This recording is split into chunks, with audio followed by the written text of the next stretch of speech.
अस्सलाम वालेकुम।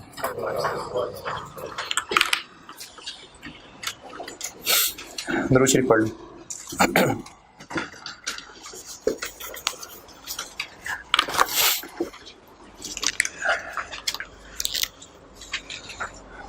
वो होमवर्क वाला सवाल में भी डिस्कस नहीं कर रहा, पहले जरा फैसला हो जाए। सिर्फ कंसर्न लोग क्लास में बच जाएंगे तो डिस्कस करूंगा वो होमवर्क वाला सवाल, कल चाहे परसों चाहे तरसों। रीवैल्यूएशन की अकाउंटिंग।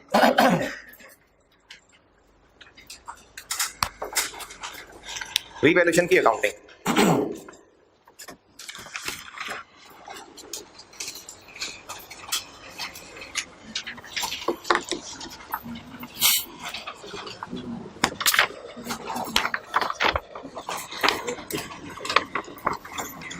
अब आप इसे भी अंदाजा करिए ना, ये जो टेस्ट लिया था जिसमें बिल्कुल सिंपल सी डेप्रिसिएशन कैलकुलेशन रखी थी बस, कितने ही लोग हैं? अब ये 3 नंबर आउट ऑफ 9। अब आप यहां से भी अपना अंदाजा करिए, 3 नंबर, 4 नंबर, 5 5 5, 9 में से 9 वाले भी हैं 5-6 लोग, तकरीबन 12 लोग हैं, 8 वाले भी हैं। लेकिन ये जो 3 4 और 0 नंबर और 4 नंबर, अगर आप उन कैलकुलेशंस में ये परफॉर्म कर रहे हैं तो बेटे फिर अपने लिए सोचें कि आगे क्या करना। रीवैल्यूएशन की अकाउंटिंग। अच्छा, रीवैल्यूएशन की अकाउंटिंग यानी कुछ ना कुछ डेबिट क्रेडिट हो रहा होगा। अब ये जो मैं एंट्रीज आपको बताऊंगा ना, ये हो कब रही हैं? ये हो रही हैं at the time of revaluation. Exam point of view से आपको जिस डेट की फेयर वैल्यू दी है, इनफैक्ट उस दिन हम रीवैल्यूएशन कर रहे होंगे, तो उस दिन करने लगे हैं ये एंट्रीज। अब इन एंट्रीज को मैं अभी नहीं लिख रहा, एक सवाल के साथ समझाता जाऊंगा, फिर जब वो सवाल समझा दूंगा तो ये जो नोट्स का पेज बनाया नहीं भर दूंगा, क्योंकि अभी लिख दूंगा तो वो बगैर समझाए को मजा नहीं आएगा, और समझाने के बाद लिखूंगा तो फिर कॉन्सेप्ट आया होगा तो इस पेज को भरूंगा। तो आप ये हेडिंग दे दें, इसके लिए आप कम से कम एक पेज छोड़ दें।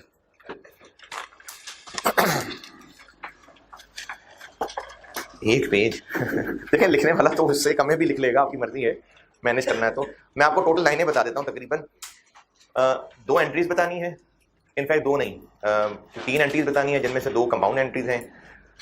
15-16 लाइनें कम से कम लग जाएंगी, तो पेज छोड़ दो, 2 पेज छोड़ दें यार, बाद में जगह बच गई तो गमला शमला रख लेना, लेकिन 2 पेज छोड़ दें आप चाहे। और अब सवाल लिखें जी। अच्छा यार, वो स्विच बंद कर देना, ये भी बंद करना है। जवान लोग हैं आप, नहीं फिर नीचे आ जाएगा। अच्छा यार, ये जी, वो भी बंद करना है, वो चलता नहीं। अच्छा, जो मैं आपको भी सवाल करवाने लगा ना, इसके लिए पहली एक बात ध्यान से सुन लें। मैं आपको इसकी कैलकुलेशंस जो जबानी करा रहा हूँ, वो मैं इरादतन एक मुश्किल तरीके से करा रहा हूँ। उस मुश्किल तरीके का एक हल बताऊंगा, लेकिन इस सवाल में नहीं बताऊंगा, क्योंकि अगर किसी मुश्किल का हल मिलना है तो मुश्किल फेस भी तो करें ना पहले, तो उस मुश्किल को फेस करेंगे। आपने ना इस सवाल को debit credit point of view से समझना है, और जो फिगर समझा रहा हूँ वो समझनी भी है। कैलकुलेशन का तरीका आपको मुश्किल लगेगा, मैं इरादतन उसको मुश्किल ही कर रहा हूँ। आपका अभी इस सवाल में फोकस डेबिट क्रेडिट समझने में और जो कॉन्सेप्ट होगा उसको समझने में लगाइएगा। कैलकुलेशन के लिए इस सवाल के बाद मैं आपको एक टेबुलर फॉर्मेट बता दूंगा, उससे वो कैलकुलेशन हल हो जाया करेगी। तो अभी आपने कैलकुलेशन की मुश्किलों से नहीं परेशान होना, मैं खुद उसको मुश्किल तरीके से रख रहा हूं। अभी सिर्फ डेबिट क्रेडिट को समझिएगा। लिखें सवाल। Cost of building, cost of building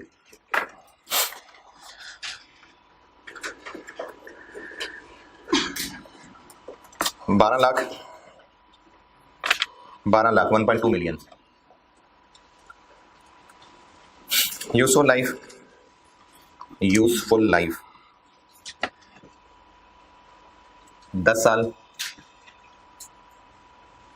date of purchase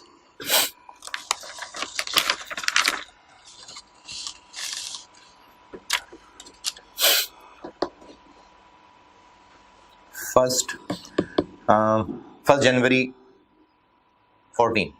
2014। Accounting year जनवरी से दिसंबर है। अकाउंटिंग ईयर जनवरी से दिसंबर है।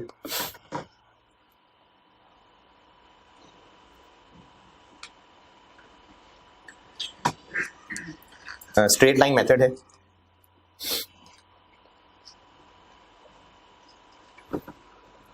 Building was revalued as follows.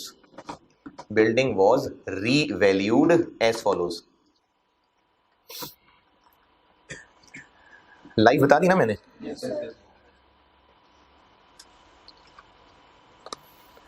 अब एज फॉलोज में डेट बताऊंगा और फेयर वैल्यू बताऊंगा। पहला लिखें 31 दिसंबर 31 दिसंबर 2015 और आगे फेयर वैल्यू लिखिए 1 मिलियन 10 लाख। मैं ये कह रहा हूं as follows date fair value 31 December 15 10 lakh. Next 31 December 16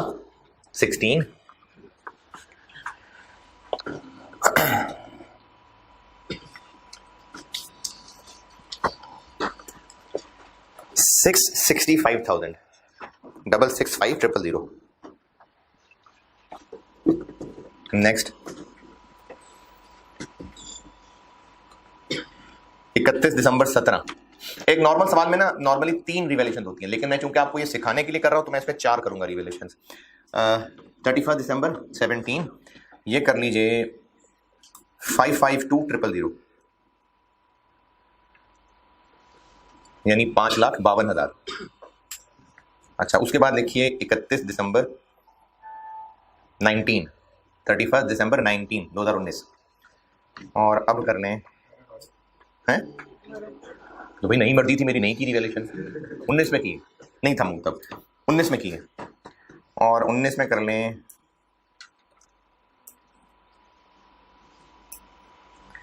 7,700,000। चले बस मुझसे रिक्वायर्ड है ऑल जनरल एंट्रीज 31 दिसंबर 19 तक 31 दिसंबर 19 तक की सारी जनरल एंट्रीज। इन्हीं जनरल एंट्रीज से मैं आपको फिर रिवैल्यूएशन सिखाऊंगा। सारी जर्नल एंट्रीज जर्नल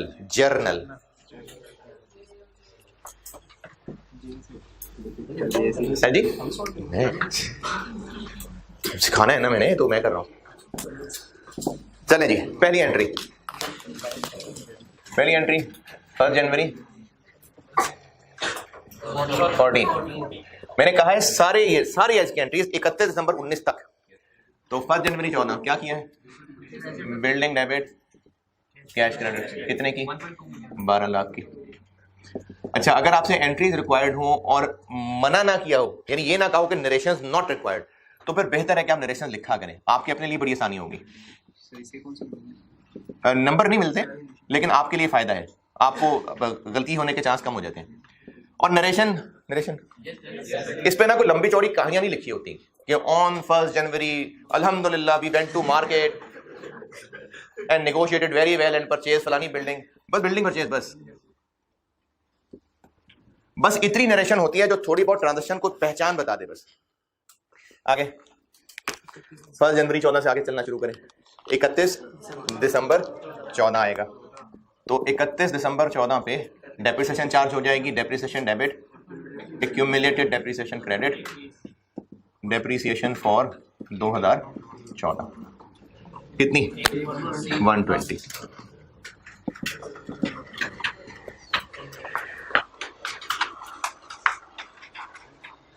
और ये एग्जाम पॉइंट ऑफ व्यू से भी चल जाएगा, ये डेप और एक्डेप चलेगा। आगे अच्छा, अब 31 दिसंबर 15 पे रिवैल्यूएशन हो रही है। फेयर वैल्यू को कंपेयर किससे करना है? कैरिंग अमाउंट ना, कल रिवैल्यूएशन मॉडल बताया था, कैरिंग अमाउंट से कंपेयर करना है। Carrying amount book value net book value, तो कैरिंग अमाउंट से कंपेयर करना है। क्या कहना है कुछ? अच्छा, कैरिंग अमाउंट से कंपेयर करना है। किस दिन फेयर वैल्यू दी हुई है? तो फिर कैरिंग अमाउंट भी उस दिन की होनी चाहिए ना। तो उस दिन की कैरिंग अमाउंट तक तभी पहुंचेंगे जब पहले 15 की डेप्रिसिएशन चार्ज करेंगे। तो हाँ, डेप्रिसिएशन फिर मजीद चार्ज होगी 31 December 15। Same depreciation debit, accumulated depreciation credit 120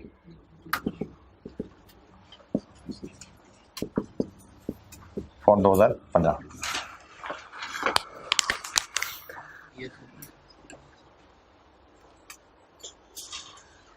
अब होगी रिवैल्यूएशन। अच्छा, अभी इस वक्त जितनी एंट्रीज की हैं, बिल्डिंग अकाउंट में कितना बैलेंस आ रहा है? 12 लाख और एक्यूमुलेटेड में 240।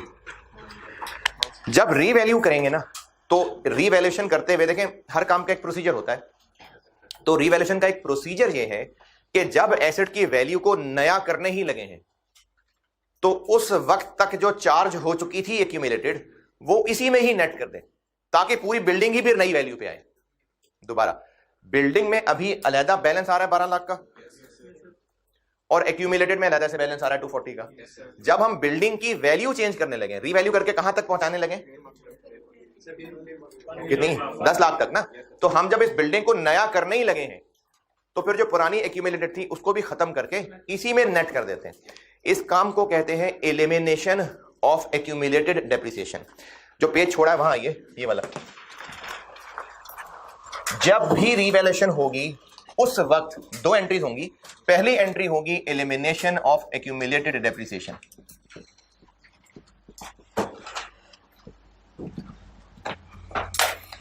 और एक्यूमुलेटेड डेप्रिसिएशन के एलिमिनेट करने का मतलब ये नहीं है कि जो डेप्रिसिएशन चार्ज की थी वो रिवर्स कर दें, नहीं। डेप्रिसिएशन एक्सपेंस नहीं रिवर्स होने लगा, ये एसेट नेट बुक वैल्यू पे आने लगा है। तो एक्यूमुलेटेड को बिल्डिंग के अगेंस्ट ऑफसेट कर दें, क्या एंट्री होगी?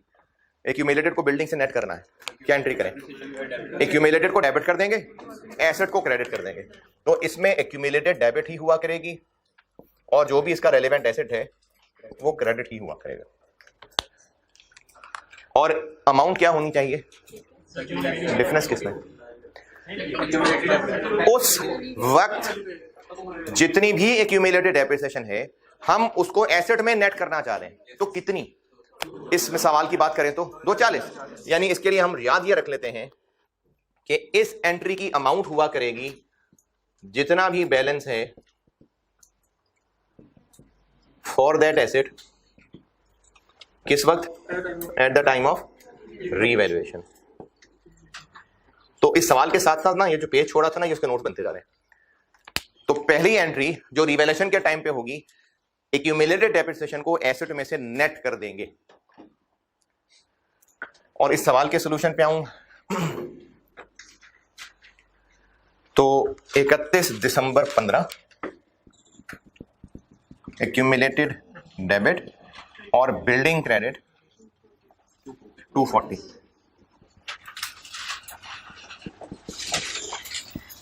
Accumulated depreciation eliminated.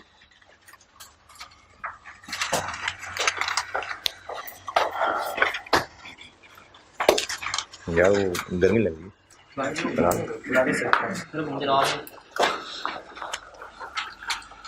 की बात है।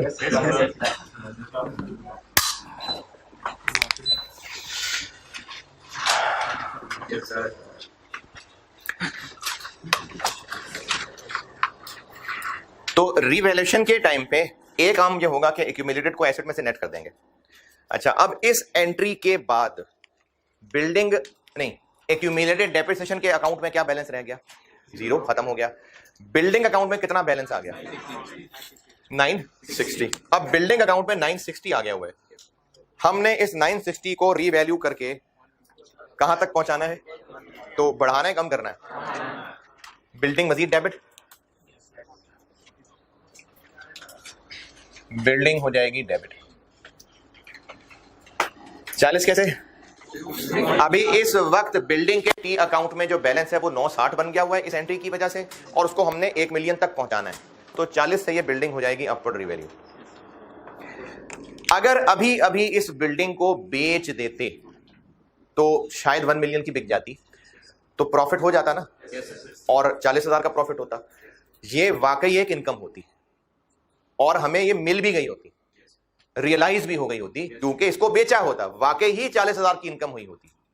लेकिन क्या हम इसको बेच रहे हैं? नहीं, ये तो बढ़ी हुई वैल्यू देख के सिर्फ खुश हो रहे हैं। तो अभी अगर सिर्फ खुशी हुई है, इसको इनकम नहीं मान लेना। अभी सिर्फ हमें वैल्यू देख के खुशी हुई है, अभी कोई ट्रांजैक्शन थोड़ी की है। या तो बेच देते, पैसे ज्यादा मिलते, वाकई ही प्रॉफिट ऑन डिस्पोजल होता, क्योंकि कैश डेबिट हो रहा होता, बिल्डिंग खत्म हो रही होती, तो असल में प्रॉफिट होता और वो प्रॉफिट ऑन डिस्पोजल होता। लेकिन रीवैल्यूएशन से अभी सिर्फ वैल्यू हमें बढ़ी हुई नजर आई है और उस पर खुशी हो रही है, इस खुशी को भी इनकम नहीं कहना। लेकिन क्रेडिट फिर खाली भी छोड़ना बुरा लग रहा है।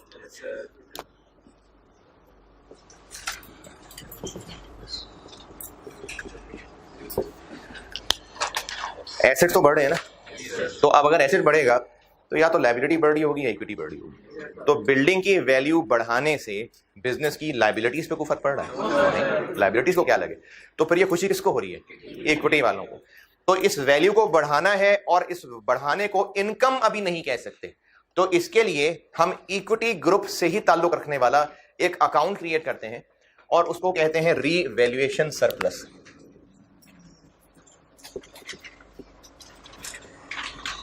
इसका ताल्लुक है इक्विटी से। ये इक्विटी ग्रुप का एक अकाउंट है, इनकम नहीं है ये इक्विटी ग्रुप का एक अकाउंट है। और इक्विटी बढ़े तो क्रेडिट होती है, इसलिए रीवैल्यूएशन सरप्लस हो गया क्रेडिट।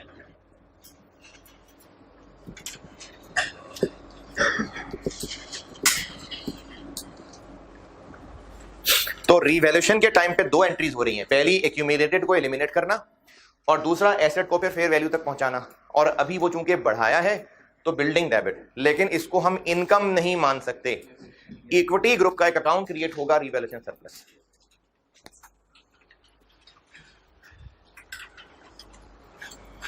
यहां तक ओके जी? जी आपको ना इस चैप्टर में भी थोड़ा सा बता दूंगा, अभी थोड़ी देर तक बताता हूं। नहीं, ये आज नहीं बताऊंगा, ये रिटेन अर्निंग्स में आपको कल इंशाल्लाह बताऊंगा। तो इस चैप्टर में भी थोड़ा सा बता दूंगा, लेकिन हमने इस इक्विटी को ना डिटेल से पढ़ना है आगे चैप्टर्स में जाके, कि कंपनी की इक्विटी में क्या होता है, कैपिटल होता है जो उसके अलावा भी होते हैं, तो उसके अलावा भी चीजें होती हैं। तो ये इक्विटी ग्रुप के अंदर ही एक अकाउंट है।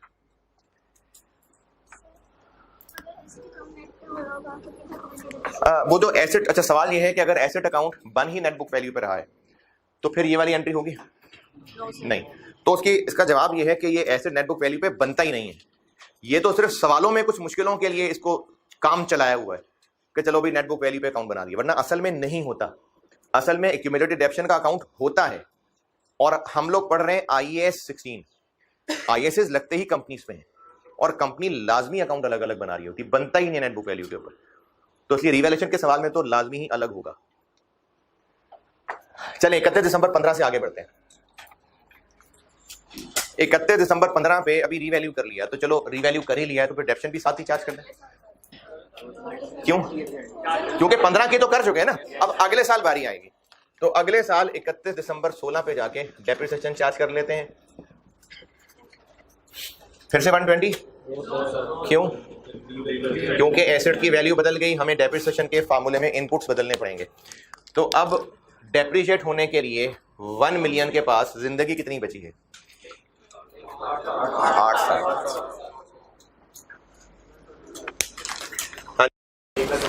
2 गुजर गए ना, गुजरे हुए साल बताया था, जो डेप्रिसिएशन चार्ज हो गई मतलब वो साल गुजर गए, तो 2 साल गुजर गए। कितना? 1.25।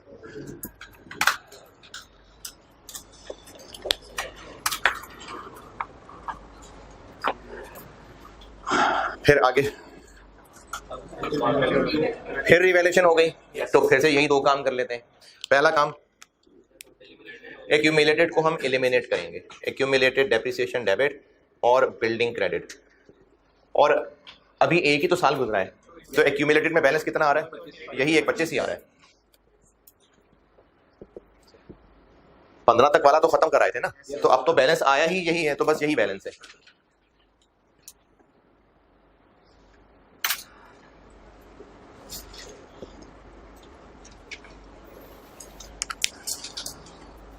इस एंट्री के बाद बिल्डिंग अकाउंट में कितना बैलेंस आ रहा है?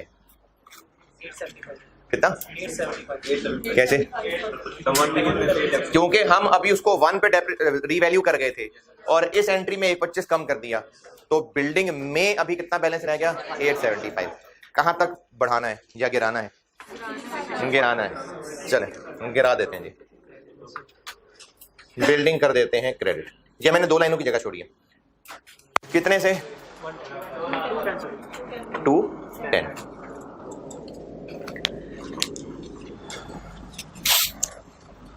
इन एंट्रीज के बाद बिल्डिंग अकाउंट में बैलेंस रह गया था 875, उसको मजीद रीवैल्यू करके 665 तक पहुंचाना है, तो उनमें फर्क 210 है। कम करना है बिल्डिंग क्रेडिट। हाँ जी, debit, revaluation, surplus, deficit, shortage, revaluation shortage. अच्छा, जब वैल्यू बढ़ी थी तो खुशी हुई थी, हमने उस खुशी को इनकम नहीं बनाया था और उसको हमने एक इक्विटी ग्रुप का अकाउंट क्रिएट कर दिया था, रिवैल्यूएशन सरप्लस। अच्छा, इक्विटी बैलेंस शीट आइटम है तो फिर उसका बीडीसीडी भी होता होगा ना, यानी रिवैल्यूएशन सरप्लस नामी एक अकाउंट में 40,000 बैलेंस मौजूद है। ये वो खुशी है जो में हुई थी। अब बिल्डिंग की वैल्यू हो गई डाउन, तो पहले तो वो जो हुई थी खुशी वो होगी कम, बल्कि वो तो थोड़ी है, तो पहले वो होगी खत्म।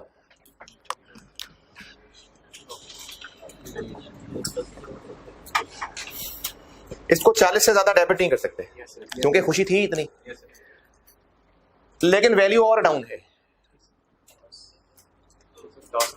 तो जब वैल्यू ज्यादा हुई थी, क्या हमने बेच दिया था, प्रॉफिट कमा लिया था? चूंकि वो हवाई चीज थी इसलिए इसको इनकम नहीं माना था। लेकिन अब क्या हमने बिल्डिंग बेच दी है, वाकई लॉस हो गया? तो बेची अभी भी नहीं है, लेकिन वैल्यू इतनी गिर गई है कि हम पहले तो जो हुई थी खुशी, वैल्यू डाउन होने से पहले उसको किया खत्म, और अब जो मजीद डिफरेंस है वो बन गया गम, और ये गम हमारा एक्सपेंस है। पहले खुशी हुई थी, उसको इनकम नहीं बनाया था, सरप्लस ले गए थे। अब अगर वैल्यू डाउन हुई है तो जितनी खुशी थी पहले उसको खत्म करेंगे, अब मजीद वैल्यू डाउन हो गई है। अच्छा, ऐसे बिका नहीं है अभी, लेकिन बस डूब गए, बस गए पैसे, तो हम इस लॉस को अपना एक्सपेंस बना लेंगे। आपने प्रूडेंस कॉन्सेप्ट का नाम सुना है कहीं? ये तो सवाल ही मुझे अजीब लग रहा है, पहले पढ़ा हुआ है। प्रूडेंस कॉन्सेप्ट थोड़ा सा पढ़ा हुआ है। प्रूडेंस कॉन्सेप्ट ये होता है कि अपनी इनकम्स को अभी ज्यादा बढ़ा चढ़ा के बताने की जरूरत नहीं है, लेकिन अगर लॉस हुआ नजर आ रहा है तो अभी से ऐलान कर दें। बल्कि इसकी मिसाल मैं जब भी समझाया करता हूँ, उसकी मिसाल मैं ऐसे देता हूँ कि अभी आपने दिए पेपर, आपने नहीं, किसी ने दिए पेपर, अगर तो पेपर हो गया अच्छा तो अभी से मशहूर ना करें, रिजल्ट आ लेने दें। लेकिन अगर पेपर हो गया है बुरा तो पहले से ही मशहूर करना शुरू कर दें, समझदारी है। तो अगर वैल्यू बढ़ गई, गेन लग रहा है, तो अभी ठहर जाए, अभी इनकम नहीं बना, लेकिन बुरी खबर है तो लॉस मान लें। तो ये जो सरप्लस बनाया था, अगर वैल्यू डाउन हो गई तो हम सरप्लस को नेगेटिव तो नहीं, सरप्लस है या नहीं है, खत्म कर दिया डेबिट। जो मजीद नुकसान है इसको हम लोग या तो P&L कह दें, वो भी बिल्कुल ठीक है, रिवैल्यूएशन लॉस का वर्ड यूज करना है वो भी ठीक है। P&L वैसे काफी है। कितना?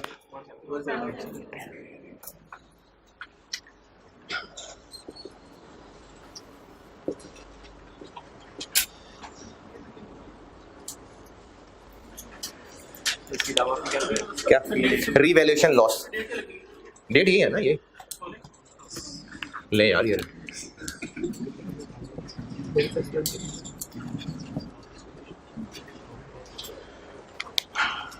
P&L डेबिट क्रेडिट करने का मतलब होता है कि हमने इसको एक्सपेंस बना लिया। डेबिट कर रहे हैं मतलब क्या? एक्सपेंस, इसको एक्सपेंस बना लिया। रिवैल्यूएशन लॉस का वर्ड लिख लें वो भी ठीक है, P&L कह दें वो भी काफी है। 31 दिसंबर 16 तक समझ आ रहा है कुछ?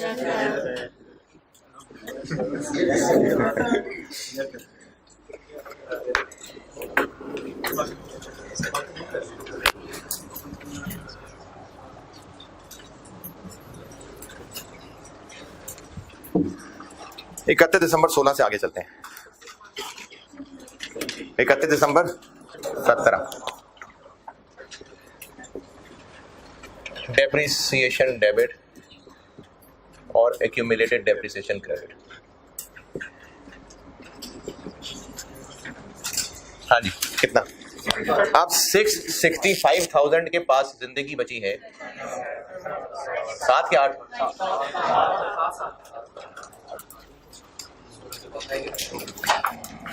1 2 3, तो 3 गुजर गए थे, 7 रह गए। कितना?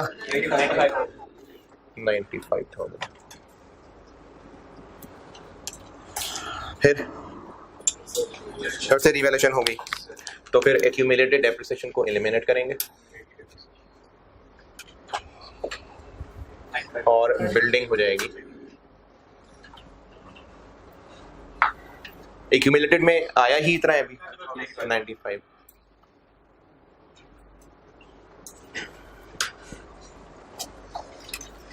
को बहुत मुश्किल काम तो नहीं लग रहा अभी तक?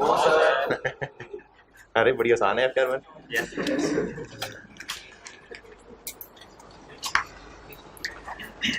इस एंट्री के बाद बिल्डिंग अकाउंट में बैलेंस कितना आ गया? 570। मैंने भी क्लास के शुरू में भी कहा था कि अगर कुछ ये जो कैलकुलेशन आप लोग ज़बानी बता रहे हैं, मैं इंटेंशनली ज़बानी ही रख रहा हूँ। इसका फिर टेबल बताऊंगा तो उसमें फिर ये आसानी से हो जाएगा। 570 कैसे? 665 तक तो उसको ले आए थे और अभी अभी मजीद क्रेडिट किया है, तो 570। अब 570 से कहाँ पहुंचाना है उसको? मजीद गिराना है, तो अब खुशी तो है ही नहीं कम करने के लिए, तो डायरेक्ट गम है 300।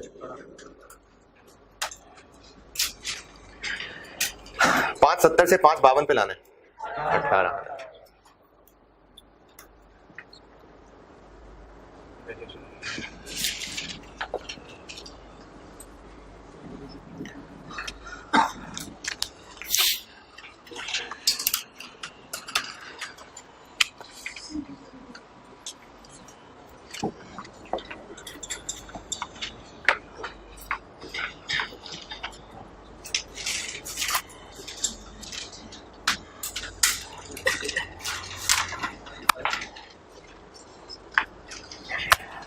अब आगे 19 तक चला जाओ सीधा, साल बीच में लॉकडाउन आ गया। डेप्रिसिएशन होगी चार्ज, तो 31 दिसंबर 18 पे डेप्रिसिएशन चार्ज होगी। अब 552 के पास कितनी जिंदगी बची है? 6 साल।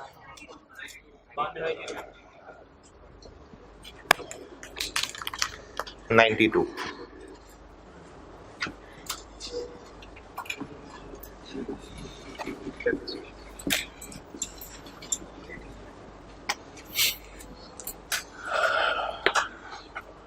फिर रिवैल्यूएशन हो गई? नहीं, तो फिर 1 साल और गुजरेगा।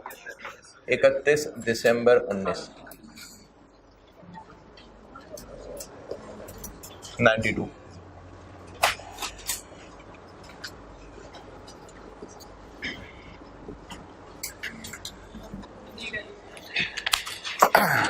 अब होगी रिवैल्यूएशन, तो एक्यूमुलेटेड को करेंगे एलिमिनेट। ये दो हैं हम 184,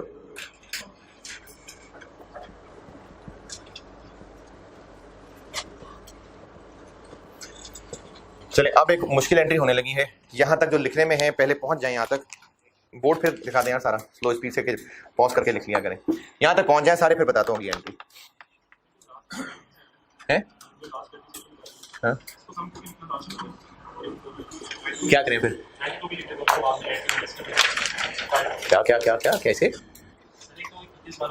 हाँ, मैंने एक्यूमुलेटेड को नेट किया है, तो एक्यूमुलेटेड में तो 184 आ रहा है।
यार ये कॉस्ट वाले को ये काम करना जरा, मैंने ये आरटी लिमिटेड किस लेक्चर में होमवर्क दिया था? कॉस्ट वाले जो बैठे हुए हैं, मैंने आरटी लिमिटेड किस लेक्चर में होमवर्क दिया है?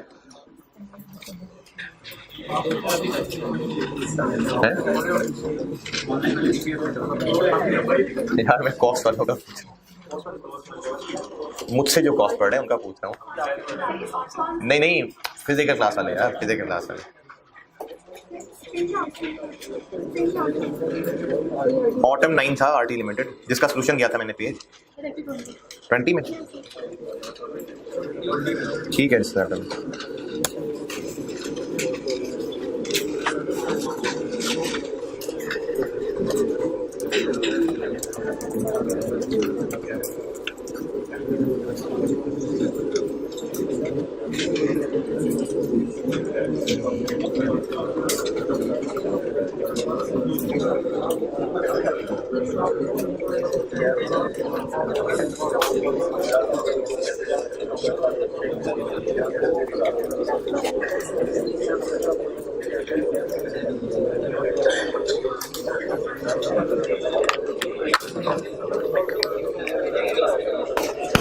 यहाँ तक पहुंचे? अच्छा, अब एक बात, इसकी अमाउंट ना मैं आपको भी एक तरीके से कैलकुलेट करके दूंगा, लेकिन जब उसकी टेबुलर वर्किंग बता दूंगा तो वो ऑटोमेटिकली कैलकुलेट हो जाया करेगी, यानी उसका एक आसान तरीका आ जाएगा। अभी सिर्फ कॉन्सेप्चुअल कैलकुलेशन समझिएगा। मिसाल तो जरा अजीब सी है, लेकिन चलें, मिसाल है। हम एक रूम में हैं और बाहर कोई लेट से जलजला या धमाका या इस तरह की कोई, अल्लाह माफ करे, कोई हुआ। अब उससे क्या हुआ कि अंदर जो बैठे हुए लोग हैं वो भी गिर गए, नीचे छुप गए, और उनके हिलते भागते छुपते कमरे में पड़ी चीजें भी कुछ गिर गई। अब इसमें एक खौफ फैला था कि बाहर शायद कोई मसला हो गया। जो अंदर मौजूद थे वो भी नीचे हो गए, और उनके नीचे होने की वजह से, भागने हिलने की वजह से कुछ चीजें टेबल से गिर गई, चेयर गिर गई। अब अंदाजा हुआ कि नहीं अब ठीक है, अब सब ठीक है। तो वो जो नीचे छुपे हुए थे वापस अपनी जगह पर आ जाएंगे, और वो जो कमरे में चीजें गिर गई थी वो पड़ी रहने दे, नहीं फिर उनको भी वापस जगह पर लाएंगे। जब एसेट डाउनवर्ड रीवैल्यू हुआ था तो एक तो लॉस आया था। क्या ये असल में हो गया था लॉस, यानी वाकई एसेट बेच दिया था? नहीं, ये सिर्फ वैल्यू का लॉस था। वैल्यू डाउन होने की वजह से हमें दुख लगा था, उसको एक्सपेंस कह दिया था। तो अब जब हालात सब अच्छे हो गए वापस इधर, अब इस एंट्री के बाद बिल्डिंग में बैलेंस कितना आ रहा है? इस एंट्री के बाद 368। लाना कहां है? कितना बढ़ा दें? 332। तो हालात अच्छे हो गए ना वापस, तभी बिल्डिंग को बढ़ाना है। तो वो जो पहले बिल्डिंग की वैल्यू डाउन हो गई थी उसको लॉस बना दिया था, हालांकि असल में कुछ हुआ नहीं था, बस वैल्यू डाउन थी। अब जब हालात वापस अच्छे हो जाएंगे तो वो जो लॉस बनाया था उसको फिर रिवर्स करना पड़ेगा ना। और एक टॉपिक आपने पहले पढ़ा होगा, बैड डेट्स। उसमें बैड डेट जब राइट ऑफ करते हैं तो एक्सपेंस बन जाता है, और बाद में जब डेटर पैसे देने आ जाए तो उसको कहते नहीं अब रहने दो, हमने राइट ऑफ कर दिया है, या ले लेते हैं पैसे। पैसे ले लेते हैं, तो वो जो पैसे का डूबना एक्सपेंस बना दिया था, अब वो पैसे रिकवर हो गए तो इनकम बना देंगे। तो जब पहले रिवैल्यूएशन डाउनवर्ड हुई थी तो उस वैल्यू के गिरने को एक्सपेंस कह दिया था। हम हालात से डर गए थे, अब सब ठीक है। अब जब सब ठीक है तो वो जो एक्सपेंस बनाया था फिर वो रिवर्स कर लेते हैं। कितना बनाया था? 170, और इसको अब हम रिवर्स कर लेते हैं, मतलब इनकम बना लेते हैं। चले 170 बनाते हैं इनकम। क्या हो गया?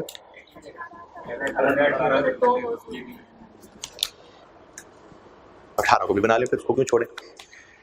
ये दोनों को हमें रिवर्स करना चाहिए, मतलब इनकम बनानी चाहिए, बना लेते हैं। यानी वो जो नीचे लोग छुपे थे वो वापस अपनी जगह ले आए। लेकिन इसकी वजह से P&L पे और भी इफेक्ट्स पड़ गए थे। वो और इफेक्ट्स क्या पड़े थे? बाकी चीजें भी गिर गई थी। वो क्या? अगर कॉस्ट मॉडल पे रहते थे तो 1 साल की डेप्रिसिएशन कितनी होती थी? कॉस्ट मॉडल पे रहते तो 1 साल की डेप्रिसिएशन क्या होती? 12 लाख की बिल्डिंग 10 साल लाइफ, 1.20। तो अगर कॉस्ट मॉडल पे चल रहे होते तो depreciation expense for the year 1.20 हुआ करता। जब लॉस आया यहां, उसके बाद से डेप्रिसिएशन 1.20 से नीचे गिर गई।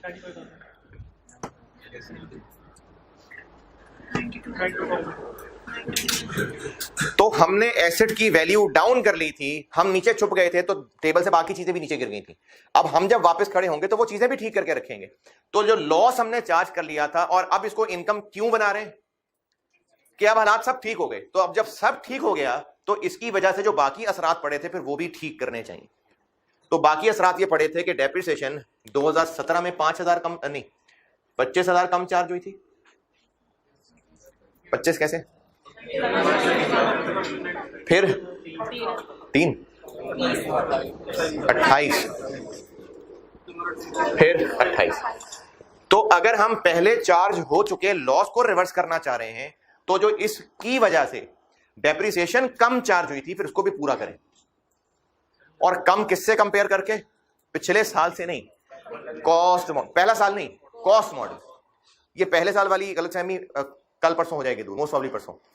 दोबारा सुने, हम अगर पहले चार्ज किए लॉस जो एक्सपेंस बना आए थे, अब हालात अच्छे होने के बाद इसको रिवर्स करके इनकम बना रहे हैं, तो इसकी वजह से जो दूसरा फर्क पड़ा था P&L पे, क्या फर्क पड़ा था? डेप्रिसिएशन थोड़ी चार्ज होने लगी थी, फिर उसको भी पूरा करना पड़ेगा। और ये थोड़ी चार्ज किससे कंपेयर करके? कॉस्ट मॉडल से। तो फिर ऐसा करते हैं कि इसको इनकम बनाना है, इसको एक्सपेंस बनाना है, तो नेट देखते हैं। नेट क्या है बताता हूं। 2 मेरा नहीं ख्याल, 10।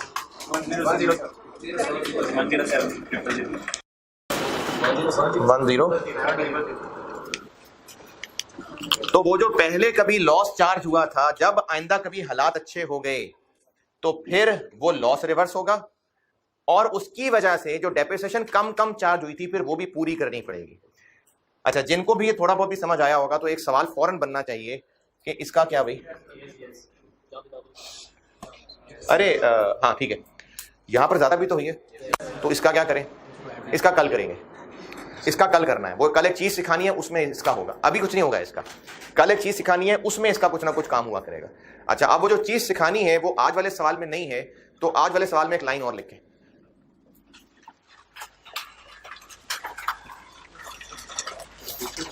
नहीं, सवाल में जो भी क्वेश्चन लिखा था ना उसमें कहीं टेढ़ी मेढ़ी जगह लिख ले, बस सवाल का हिस्सा है।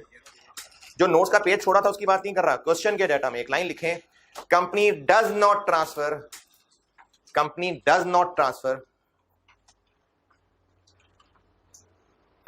इस लाइन का क्या मतलब है ये कल जब ट्रांसफर बताऊंगा तो बताऊंगा इस लाइन का क्या मतलब है। Company does not transfer incremental depreciation, incremental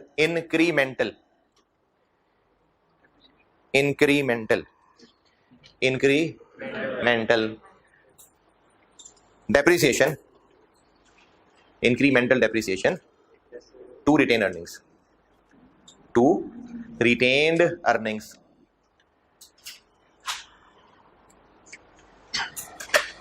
इस लाइन का मतलब कल जब ट्रांसफर बताऊंगा तो इस सारी लाइन समझा दूंगा।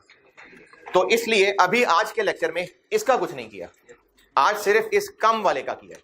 ये आखिरी एंट्री दोबारा सुने, जब भी लॉस कभी चार्ज हुआ था और बाद में हालात अच्छे हो गए, ये तो जो पहले लॉस रिवैल्यूएशन वाला P&L में गया था वो रिवर्स होगा, और उसके जो असरात पड़े थे कि डेप्रिसिएशन कम चार्ज हुई थी, लेकिन किससे कंपेयर करके कम?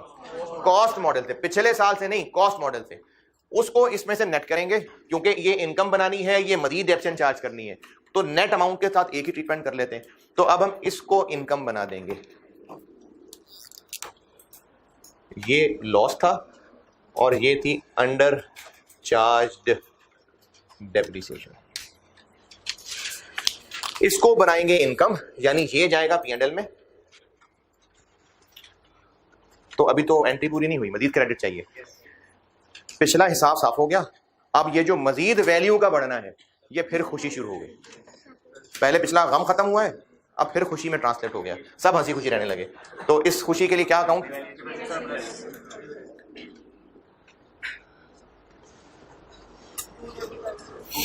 $225।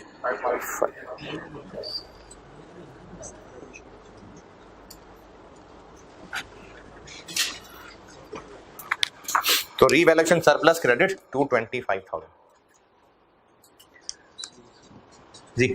सर यहाँ पे जब हम लोग कर रहे थे तो वो गेन आया हमें जो अनरियलाइज गेन था सर, वो उसको हमने कंसीडर नहीं किया यहाँ पे, इनकम नहीं बनाई। हाँ, तो वहाँ पे इनकम हालांकि सेल तो वहाँ पे भी नहीं, इसको इनकम नहीं बनाई थी ये कह रहे हैं, तो वहां पर भी इनकम तो नहीं बनाई। इसको रिवर्स किया है, जितना पहले लॉस बनाया था उसको रिवर्स किया है, मजीद एक्स्ट्रा को तो इनकम नहीं बनाया, रिवैल्यूएशन सरप्लस में ले गए फिर से है? कितने से किया है? तो वो एक साथ कैसे निकला है? जितना P&L में डेबिट किया था हमने उसी को रिवर्स किया, उससे ज्यादा तो नहीं किया। जितना पहले एक्सपेंस बना चुके थे, अब हालात ठीक हो गए तो उसी को वापस रिवर्स कर रहे हैं, उतनी ही अमाउंट रिवर्स कर रहे हैं। ये तो उसके जो बाकी इफेक्ट्स पड़े थे साथ वो एडजस्ट कर रहे हैं।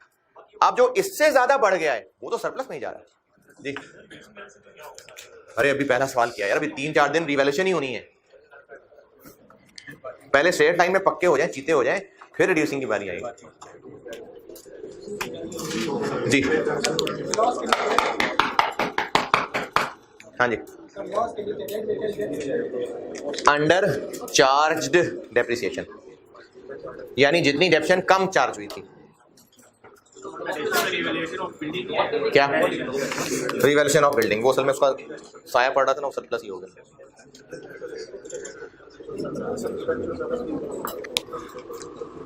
यहाँ कोई सवाल था? क्योंकि हम इतनी इनकम बनाना चाहते हैं। क्यों बनाना चाहते हैं इतनी इनकम? क्योंकि पहले कभी लॉस बनाया था, अब उतनी को इनकम कहना चाहते हैं। और ये यहाँ पर इसलिए लेस कर रहे हैं क्योंकि जब लॉस चार्ज हुआ था तो उसके असरात ये पड़े थे कि डेप्रिसिएशन थोड़ी चार्ज होने लग गई थी। तो वो जो डेप्रिसिएशन थोड़ी चार्ज हुई थी, यानी डेप्रिसिएशन एक्सपेंस कम चार्ज हुआ था, तो और एक्सपेंस करना पड़ेगा ना। तो इतनी इनकम बनानी है, इतना एक्सपेंस बनाना है, तो इसलिए नेट करके इतनी इनकम बना देते हैं। हाँ जी, अब आपका होमवर्क इसका यही है कि इसी सवाल को दोबारा करिएगा जाके, और कुछ तीसरी क्लास का होमवर्क नहीं है कि बेटा इसी को देख के 5 बार लिख के लाना, ये खुद सॉल्व करना, जो समझाया है इसको खुद सॉल्व करके लाइएगा। अभी चल रही क्लास, अभी क्लास चल रही है।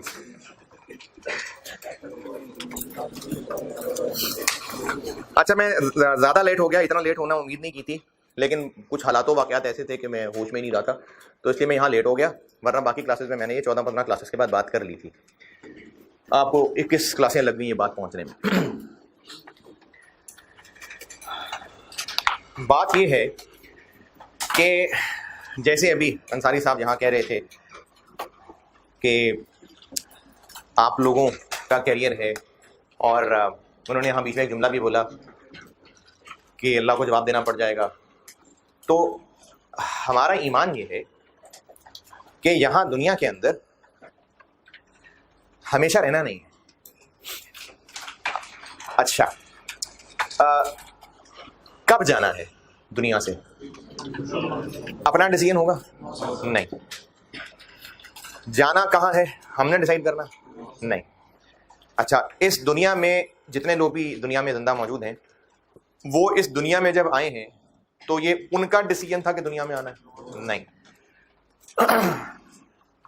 हम इंसान अगर दुनिया में अपनी मर्जी से आए नहीं हैं और अपनी मर्जी से जाना नहीं है, तो फिर किसी की मर्जी से आए हैं और किसी की मर्जी से जाना है। और जब कोई बिजनेस अपने किसी एम्प्लॉय को किसी काम से कहीं भेजता है, तो वापस जब वो एम्प्लॉय आएगा तो उससे कहेंगे हाँ भी मजा आया, सैर करके आए, खूब सब सही रहा ना, चलो बस ठीक है, ये पूछा जाएगा। जिस काम के लिए भेजा था और उसके लिए रिसोर्सेज भी दिए थे, उनका जवाब मांगा जाएगा। हमारा ईमान ये है कि हमने मरना है, और जिसको लगता है कि नहीं मरना, वो जब मरेगा तो पता लग जाएगा। और उसके बाद ईमान ये है कि मर गए तो कहानी ख़त्म नहीं हो जाएगी, इनफैक्ट शुरू होगी। क्योंकि जिस तरह ख्वाब होता है ना कि ख्वाब, जब इंसान ख्वाब में है तो वो अपने ख्वाब में जी रहा होता है और जब आँख खुलती है तो रियलाइज़ होता है कि अच्छा ये ख्वाब था। तो रियलिटी आँख खुलने के बाद होती है, जब ख्वाब से निकलते हैं। तो ये जो दुनिया है ना, ये रियलिटी नहीं है। रियलिटी होनी है जब यहाँ से जाना है। और जो भी दुनिया में करके आए होंगे, क्योंकि आए अपनी मर्जी से नहीं है ना, किसी ने भेजा है। और ये जो दुनिया में आए हैं, तो ऐसा भी तो कई होंगे जो पैदाइशी माजूर होंगे ना, कई ऐसे। हमारे पास हाथ, टांगे, सारे, हमारे पास आंखें, नाक, सब पूरा मौजूद है। तो ऐसे भी तो कई बच्चे होंगे जिनके पास नहीं होगा, तो उनकी कोई कमी रह गई थी, वो चीजें उठा के ला नहीं पाए अपनी पूरी। हमें रिसोर्सेज के साथ भेजा गया है और वो रिसोर्सेज भी हमारे पूरे कंट्रोल में नहीं है। जैसे अगर आप खाना जो मुंह में डाल रहे हैं, निवाला, उस निवाले से भूख मिटनी है या नहीं मिटनी है, मेरा क्या कंट्रोल है इस पे? है कंट्रोल? नहीं। जो दवाई खा रहे हैं, पी रहे हैं, मेरा काम दवाई खाना था, उस दवाई से आगे जो भी बीमारी का मसला है वो ठीक होगी या नहीं होगी, मेरा कंट्रोल है? नहीं। तो अगर हम इस दुनिया में भेजे गए हैं और वापस बुलाए जाएंगे और रिसोर्सेज दे के भेजा गया है, तो फिर जब रिसोर्सेज दे के भेजा जाता है ना, तो फिर वापसी पे उनका हिसाब भी लिया जाता है।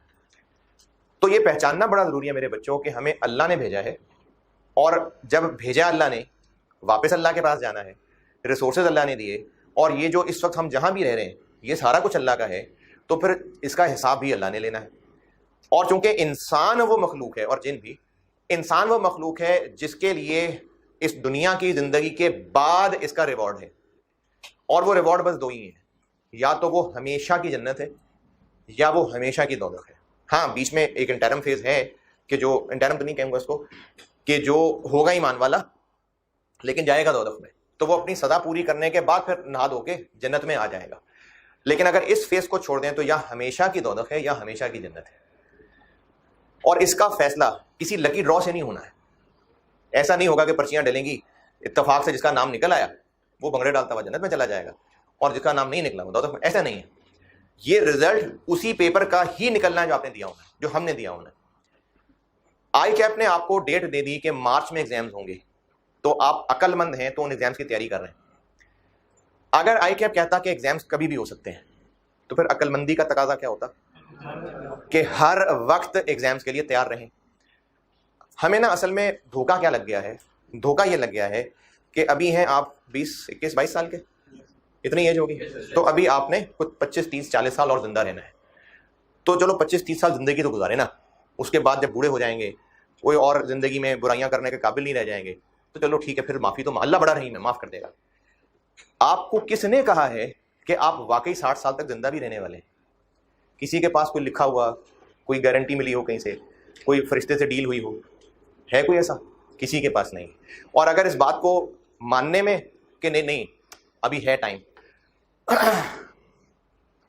तो मेरे ही पढ़ा हुआ स्टूडेंट, कैफ पास, सबसे बड़ी फर्म आप क्या जानते हैं आप पाकिस्तान में?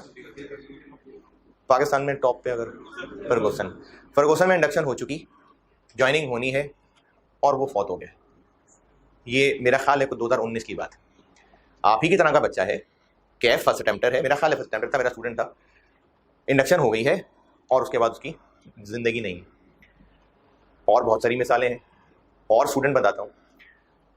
पेपर्स मार्च में, इनफैक्ट फरवरी का महीना चल रहा है, मार्च में एग्जाम्स हैं, और मुझे वो बच्चा मैसेज कर रहा है और मुझसे पूछ रहा है कि मुझे कुछ फूड पॉइजनिंग हो गई थी, मेरे कुछ दिन ज़ाया हो गए, मार्च में एग्जाम्स हैं, ये फरवरी के मिड की बात है, फरवरी 2020 की बात कर रहा हूँ मैं, और आप मुझसे FIR 2 और कॉस्ट पढ़ रहा है वो लड़का।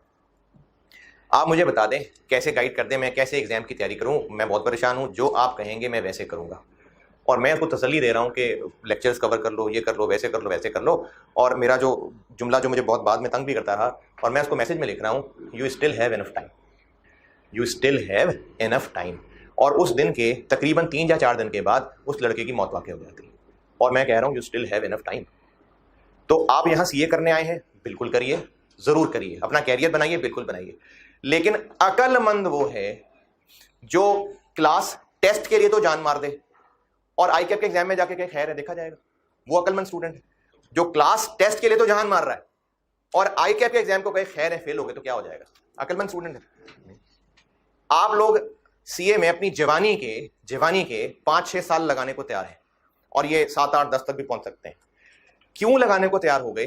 क्योंकि आपको उसका रिजल्ट नजर आ रहा है। और क्या रिजल्ट नजर आ रहा है? अच्छा कैरियर, कितनी जिंदगी, कितने साल का, 20, 25, 30, इतना ही। तो आप अपनी जवानी के 6 साल तब इन्वेस्ट करने को तैयार हैं जब उसके बदले 30 साल अच्छे नजर आ रहे हैं। अगर आपको कहा जाता कि 6 साल लगा लो, उसके बाद 1 साल की कॉन्ट्रैक्ट जॉब मिलेगी, बस उसके बाद चाहे तुम चने बेच रहे हो, जो मर्जी करो, तो 6 साल लगाते। तो अक्लमंदी ये है कि हम तब इन्वेस्ट करेंगे जब उसका रिटर्न ज्यादा आएगा। तो दुनिया की जिंदगी अगर ऐसे गुजार ली कि जन्नत अर्न कर ली तो फायदा है, और अगर ऐसे गुजार ली कि जन्नत नहीं अर्न की तो फिर घाटे में रहे, क्योंकि 20, 25, 30 साल गुजरते पता नहीं चलता। अभी आप 20 साल गुजार चुके हैं जिंदगी के, जरा अपनी पास्ट को ना रिकॉल करें, ऐसे मिनटों में आप 20 साल गुजार लेंगे। अगर आप याद करना शुरू करें ना क्या क्या हुआ था, मिनट लगेंगे आपको 20 साल गुजारने में, ऐसे गुजरते हैं 20 साल, और अगली जिंदगी नहीं पता कि कितनी है। तो आपको ये सारी बात बताने का मकसद ये है कि मेरे पास जो 3-4 महीने बच्चे मौजूद होते हैं, मेरी कोशिश ये होती है कि पढ़ाना तो है, लेकिन साथ साथ ये झंझोड़ते फिक्र करवाते रहना है कि असल मकसद को नहीं भूलना। अब उसके लिए साथ साथ क्या क्या एक्टिविटी चलाता रहूंगा वो तो इंशाल्लाह कल से चलाऊंगा, लेकिन अभी आपको सिर्फ एक सोच देना मकसद था कि इस फिक्र को अपने अंदर जगाना है कि हम यहाँ पर आए क्यों हैं। क्या सिर्फ और सिर्फ इसलिए आए हैं कि रोटी खाएं, खाना खाएं, घर बनाएं, शादी करें, बच्चे पैदा करें? ये तो जानवर भी करते हैं, ये तो जानवर भी करते हैं। तो फिर मकसद है क्या असल में यहाँ आने का, और जिसने भेजा है उसने भेजा ही क्यों है?